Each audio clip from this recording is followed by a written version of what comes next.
சிவாய நமக.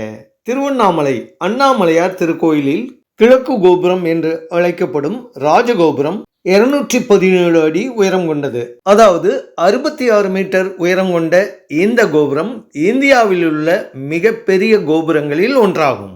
விஜயநகர பேரரசரான கிருஷ்ணதேவராயரால் தொடங்கப்பட்ட இந்த கோபுரம் பின்னர் தஞ்சையை ஆண்ட செவப்ப நாயக்கர் என்ற மன்னரால் கட்டி முடிக்கப்பட்டது. 1100 ஆண்டுகள் பழமையான கிரானைட் கற்களால் ஆன சுமார் 135 அடி நீளமும் 98 அடி அகலமும் கொண்ட இந்த கோபுரத்தின் அடிப்பகுதியானது விஜயநகர பேரரசரான கிருஷ்ணதேவராயரால் நிறுவப்பட்டது. அதன் பிறகு அவரால், அதாவது கிருஷ்ணதேவராயரால் இந்த கோபுரத்தை கட்டி முடிக்க முடியவில்லை. 2 முனிவர்களின் முயற்சியால் மன்னர் செவப்ப நாயக்கரால் இந்த கோபுரம் முடிக்கப்பட்டது. அந்த முனிவர்கள் யார் என்ற முழுமையான காணொளி நம்முடைய சேனலில் பதிவேற்றம் செய்யப்பட்டுள்ளது. சிவாய நமக.